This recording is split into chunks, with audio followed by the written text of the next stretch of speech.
প্রকাশ এলো আরজিকর মেডিকেল কলেজের মহিলা চিকিৎসক পড়ুয়ার ময়না তদন্তের রিপোর্ট।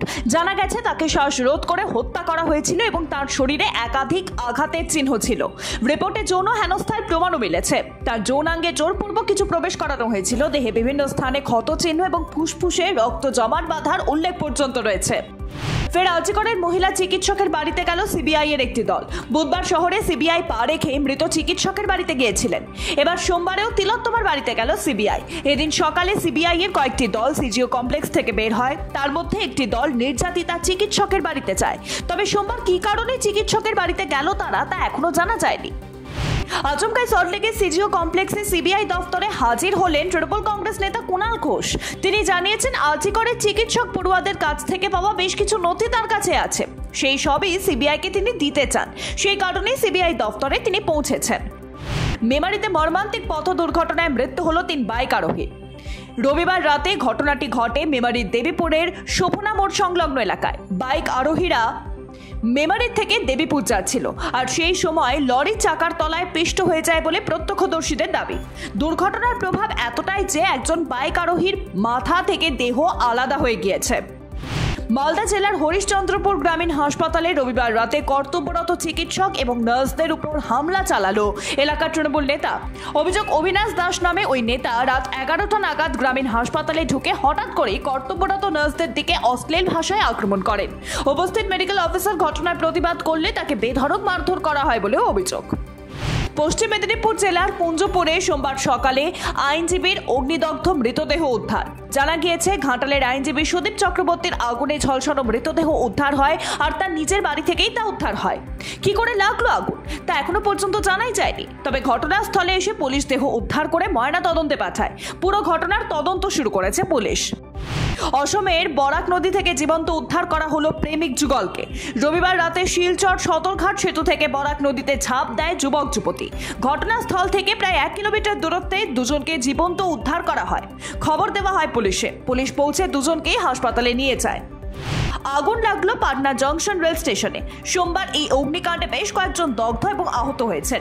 আহতদের মধ্যে একজন রোগীও রয়েছেন। আগুন লাগার কারণ এখনো জানা যায়নি। হাসপাতালের প্রথম তলায় স্টোরেজ রুম থেকে আগুনের সূত্রপাত হয়। খবর পাওয়ার পর আগুন নেভাতে পৌঁছয় দমকলের 4টি ইঞ্জিন। বাংলা নারীদের জন্য নিরাপদ জায়গা নয়। সোমবার তৃণমূল কংগ্রেস সরকারের সমালোচনা করে রাজ্যপাল ডক্টর সিভি আনন্দ বোস তিনি বলেন, বাংলা নারীদের জন্য আর নিরাপদ নয়। বর্তমান সরকার নারী সমাজকে ব্যর্থ করছে। বাংলার পুরনো গৌরব ফিরিয়ে আনা উচিত, যেখানে নারীদের একটি গুরুত্বপূর্ণ ভূমিকা ছিল, সমাজের সম্মানজনক স্থান ছিল। সোমবার সকাল থেকেই কলকাতা এবং শহরতলির আবহাওয়া মনোরম। আলিপুর আবহাওয়া দপ্তরের পূর্বাভাস অনুযায়ী দক্ষিণবঙ্গের বিভিন্ন জেলায় আপাতত বৃষ্টিপাত চলবে। কোথাও কোথাও ভারী বৃষ্টিরও সম্ভাবনা রয়েছে। রবিবার সারাদিনই অবিরাম বৃষ্টি হয়েছে কলকাতা সহ দক্ষিণবঙ্গের প্রায় সর্বত্রই। আর এই বৃষ্টির সৌজন্যে তাপমাত্রার পারদ কিছুটা নেমেছে। রাখি বন্ধন উৎসব উপলক্ষে সমস্ত দেশবাসীকে শুভেচ্ছা জানালেন প্রধানমন্ত্রী নরেন্দ্র মোদী। সোমবার সকালে নিজের এক্স হ্যান্ডেলে তিনি লেখেন, ভাই ও বোনের মধ্যে অপরিসীম ভালোবাসার প্রতীক এই রাখি বন্ধন উৎসব উপলক্ষে সমস্ত দেশবাসীকে অনেক অনেক শুভেচ্ছা। এই পবিত্র উৎসব আপনাদের সম্পর্কের মধ্যে নতুন মাধুর্য এবং আপনাদের জীবন সুখ, সমৃদ্ধি এবং সৌভাগ্য বয়ে আনুক। রবিবার হওয়ার কথা ছিল ডুরান্ড কাপের ডার্বি, কিন্তু রাজ্য সরকারের নিরাপত্তার দোহাই দিয়ে শনিবারই তা বাতিল করে দেয়। তবে সরকার যে কারণ দেখিয়ে খেলা বাতিল করে, সেই কারণ ধরেই পথে নামে ইস্ট বেঙ্গল, মোহনবাগান এবং মোহামেডানের সমর্থকেরা।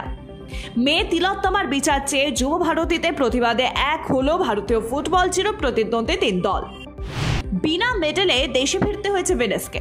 খালি হাতে দেশে ফিরলেও তাকে নিয়ে উৎসবের শেষ নেই। দিল্লি বিমানবন্দরে নামতেই বিশেষ আয়োজনে হরিয়ানার বলালিতে নিজের গ্রামে নিয়ে যাওয়া হয় তাকে। আর সেখানেই এক অনুষ্ঠানের মঞ্চে সংবর্ধনা চলাকালীন হঠাৎই অসুস্থ হয়ে পড়েন তিনি। মোবাইলে বন্দী হয় সেই মুহূর্তটি। নিমেষেই ভাইরাল হয় ভিডিওটি। আরজিকরের মহিলা চিকিৎসকের খুনের বিচার চেয়ে বৃষ্টি ভেজা রবিবারে পথে নামলো টলিপাড়া। প্রথমে দক্ষিণ কলকাতার টেকনিশিয়ান স্টুডিওর সামনে জড়ো হন রাজ চক্রবর্তী, শুভশ্রী গঙ্গোপাধ্যায়, শাশ্বত চট্টোপাধ্যায়, আবির চট্টোপাধ্যায়, পরমব্রত চট্টোপাধ্যায়রা। এরপর সেখান থেকে উত্তর কলকাতার খান্না হয়ে শ্যামবাজার পর্যন্ত শান্তিপূর্ণ মিছিল করেন তারা। আরজিকর কাণ্ড নিয়ে এবার মুখ খুললেন নীনা গুপ্তা। তিনি আগেই কর্মক্ষেত্রে নারীর নিরাপত্তা নিয়ে সরব হয়েছিলেন।